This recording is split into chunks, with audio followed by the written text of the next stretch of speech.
Урматтуу мекендештер, чек арада тынчтыкты көздөп, стабилдүүлүктү сактап калууга күчүрөгөнүбүзгө карабастан, айрым чагымчыл күчтөрдүн кесепетинен улам кыргыз-тажик чек арасында калабалуу окуялар башталып кетти.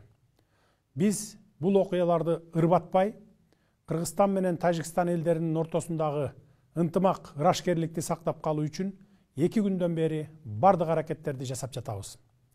Чек ара тилкесин аныктоо карапайым элден да, жетекчиликтен да өтө аярлыкты жана тыкан ишти талап кылган маселе.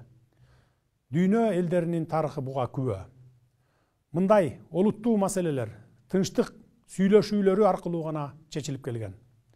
Тажик Республикасынын жетекчилери, байыркы тажик элинин акылкөй адамдары дагы ушундай эле көз карашта экенине ишенемин. Биздин элдерге тынчтыкты сүйүүчүлүк, бирин-бири урматтоо мүнөздүү. Буга биздин көп кылымдык тарыхыбыз далил. Эки элдин достугу Манас эпосунда Манас атабыздын Каныкей апабызга сүйүүсү, арзуусу аркылуу чагылдырылгандагы тегин жерден эмес.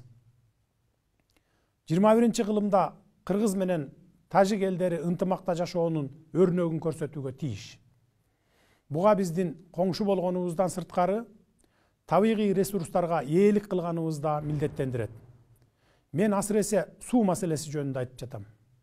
Себеби Кыргызстан менен Тажикстан таза суунун запастарына ээлик кылуу жагынан алдыңкы орунда турган өлкөлөрбүз. Тилекке каршы куралдуу кагылышуунун аягы карапайым адамдардын тынч жашоосун бузуп, адам өмүрүнө жана экономикалык чыгымга алып келди. Эки тараптан тең чоң жоготуулар болду. Учурдан пайдаланып, жакындарынан айрылгандарга терең кайгыруу менен көңүл айтамын. Мекенчегин коргоодо жан аябай салгылашып курман болгон жоокерлердин эрдигине таазим этемин. Согушту башташ оңой, токтотуш оор деп айтылат. Тынчтык жана бейпилдик баарынан кымбат. Бир нече жылга созулган жарандык согушту баштан кечирген тажик эли дагы муну жакшы түшүнөт деген ойдомун. Улуу Орозо айында мусулман калктарынын кырды бычак болуп кырылышып турганы жакшы жосун эмес. Ошондуктан бардык тараптарды тынчтыкка чакырамын. Азыр эле Тажикстандын президенти Эмомали Шарипович менен эки тараптуу сүйлөшүүлөрдү жүргүздүк. Чек аралар жана башка бардык маселелерди тынчтык жана сүйлөшүүлөр жолу менен чечип алалы деп келиштик.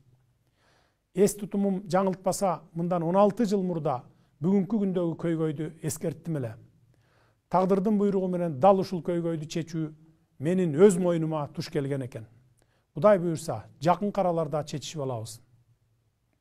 Учурдан пайдаланып, Баткенге барабыз, элибизге жардам беребиз деп демилге көтөрүп жаткан жаштарыбызга, мекенчил жарандарыбызга ыраазычылык билдиремин.